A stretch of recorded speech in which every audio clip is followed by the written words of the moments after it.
جی نسیم صاحب، آج صبح ہی ہم نے آپ کی ایک پوسٹ جو ہے وہ فیس بک پر دیکھی، جس پر آپ یو ٹی ڈے کو آپ نے جو ہے کہیں نہ کہیں ٹارگٹ کیا ہے، تو آپ تھوڑی سی اس میں ڈیٹیل میں بتائیں گے کہ کیا وجوہات ہے؟ ہاں شکریہ عمر بھائی. کچھ تھوڑے سے حالات کیا بدلے کہ آپ لوگوں نے بھی ہمارا پتہ کرنا چھوڑ دیا، مگر میں آپ کا مشکور ہوں کہ آج میری اس پوسٹ کے بعد آپ نے زحمت کی ہے. اول تو میں یہ کہوں گا کہ ایک بہت بڑے طویل عرصہ کے بعد ڈسٹرکٹ ایڈمنسٹریشن نے مجھے کسی آفیشیل پروگرام میں مدعو کیا تھا. حالانکہ میں ضلع ترقیاتی کونسل کا چیئر پرسن ہوں، اور ضلع میں جتنے بھی آفیشیل کام ہوتے ہیں اس میں یہ ڈسٹرکٹ ایڈمنسٹریشن کا عین فرض ہے کہ مجھے سب سے اول اس میں مدعو کیا جائے. مگر یہ بہت عرصہ کے بعد کل جب شام کو میں نے ایک چٹھی دیکھی ڈسٹرکٹ ایڈمنسٹریشن کی طرف سے جس میں مجھے بلایا گیا تھا، میں بہت مشکور ہوں ڈسٹرکٹ ایڈمنسٹریشن کا. مگر اس کے ساتھ ساتھ مجھے اس کارڈ کو، انویٹیشن کارڈ کو پڑھ کے بڑی حیرانی یہ ہوئی کہ اس پہ لکھا تھا کہ ہم U T foundation day celebrate کر رہے ہیں، یعنی آج کا روز جو ہے اس کو اس نظریے سے سیلیبریٹ کیا جا رہا ہے، منایا جا رہا ہے، خوشیاں کی جا رہی ہیں، چراغاں کیا جا رہا ہے کہ یہ یونین ٹیریٹری یہاں پہ اسٹیبلش ہوئی جموں کشمیر میں. یہ وہ امر ہے کہ جس کو کہ ہم نے بڑے سخت الفاظ میں جس کی مذمت کی ہے اور بار بار آج تک کہہ رہے ہیں کہ ہمیں ایک اسٹیٹ سے یونین ٹیریٹری میں ڈی گریڈ کر کے، ہماری بے عزتی کر کے ہمیں جو ہے وہ یونین ٹیریٹری بنا دیا گیا، جو کہ ایک واحد مثال ہے آزاد ہندوستان میں کہ کسی اسٹیٹ کو یو ٹی بنایا گیا ہو. اور میں بڑا مایوس ہوا کہ اس قسم کے پروگرام اول تو ہو کیوں رہے ہیں. اور میری جماعت نیشنل کانفرنس جس کا یہ موقف رہا ہے شروع سے، ہم نے اس کو اس سرکار کے اس امر کو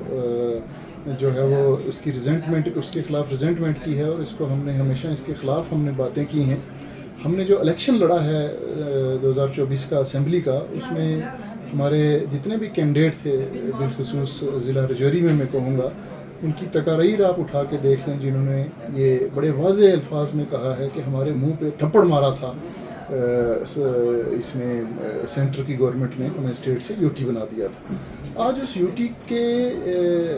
جنم دن کو سمجھ لیں، فاؤنڈیشن ڈے کو منایا جا رہا ہے. اور میں سمجھنے میں حیران تھا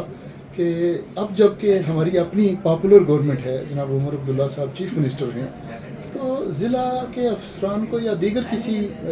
صوبائی لیول کے افسران کو یا اسٹیٹ کے افسران کو یہ ہدایات کہاں سے جاری ہو رہی ہیں کہ آپ آج کے دن کو سیلیبریٹ کریں. یعنی ایک ہماری ڈیگریڈیشن کو سیلیبریٹ کرنے کے لیے کیا ہے آج، اور اس میں ہمیں مدعو کیا جاتا ہے کہ آئیں آپ بھی سیلیبریٹ کریں. تو یہ بڑے کڑے الفاظ میں اس کی مذمت ہونی چاہیے. اور میں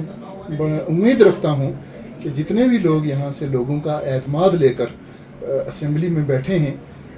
جنہوں نے حالیہ دنوں میں اسمبلی میں حلف اٹھائی ہے، وہ اس چیز کا لحاظ رکھیں، اس چیز کو جانیں کہ لوگوں نے ان کو مینڈیٹ اس چیز پہ ہی دیا تھا کہ آپ سرکار کی ان حرکات کے خلاف بولیں گے. آج وہ وقت آ گیا ہے. مگر میں بڑا حیران ہوتا ہوں، ضلع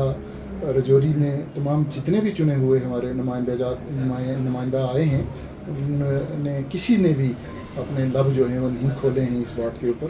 تو میں اس چیز کی حیرانگی کے سبب میں نے وہ پوسٹ کیا تھا. باقی آپ اس بات کے اوپر اپنی آواز اٹھا رہے ہیں، میں آپ کا بہت مشکور ہوں. نسیم صاحب، آپ سمجھتے ہیں کہ کیا کہیں نہ کہیں انتظامیہ جو ہے، جو بیوروکریٹس جو ہیں، کیا وہ اب بھی پاپولر گورنمنٹ کو یا سرکار کو جو ہے وہ بائی پاس کر کے اس قسم کے جو ہے وہ نوٹیفیکیشن یا اس قسم کے ڈیز جو ہیں وہ سیلیبریٹ کیے جا رہے ہیں؟ بالکل مجھے نہیں سمجھ آتی، یا میرا یہ ماننا ہے کہ ہماری جو گورنمنٹ ہے، پاپولر گورنمنٹ ہے، جو ہماری گورنمنٹ آج جو جموں کشمیر میں ہے، میں کبھی نہیں سمجھتا کہ اس کی طرف سے اس قسم کی ہدایات جاری ہوئی ہوں گی. تو اگر وہاں سے ہدایات جاری نہیں ہیں تو یہ ضرور جناب لیفٹیننٹ گورنر صاحب کے سیکریٹریٹ سے یہ ہدایات جاری ہوئی ہیں جن کو عملایا جا رہا ہے. اور جیسا کہ آپ نے سوال کیا کہ جو افسران ہیں وہ بائی پاس کر رہے ہیں، تو اس کی ایک اور مثال جو مجھے نظر آئی اور میں اس سے بھی بہت حیران تھا کہ ہمارے قابل عزت جناب ڈپٹی چیف منسٹر صاحب اور رجوری پونچھ کو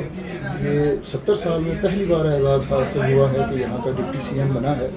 وہ اپنے آبائی علاقہ میں انہوں نے دورہ کیا, ضلع رجوری کا دورہ کیا, اور ڈسٹرکٹ ایڈمنسٹریشن کے جو اعلیٰ افسران ہیں جو ہیڈ کرتے ہیں ڈسٹرکٹ ایڈمنسٹریشن کو, وہ وہاں پہ ان کو ریسیو نہیں کر رہے تھے. اور اسی قسم کی ایک حیران کن بات میں نے کل پونچھ میں بھی دیکھی. ہمارے قابل عزت جناب جاوید رانا صاحب وزیر, کابینہ وزیر, جب پیر کی گلی سے لوگوں نے ان کا ایک والہانہ استقبال کیا تو وہاں بھی ڈی سی صاحب پونچھ کے جو ہیں وہ ان کو ریسیو نہیں کر رہے تھے. اب یہ لوگ جو ہیں یہ سرکار ہیں, سرکار چلا رہے ہیں, سرکار میں بہت جو اہم عہدے ہیں وہاں یہ فائز ہیں. اب یہ ڈسٹرکٹ ایڈمنسٹریشن کا فرض بنتا ہے کہ اس قسم کے تاثرات عوام میں نہ دیں کہ اب بھی یہ سرکار کو جو ہے بائی پاس کر رہے ہیں.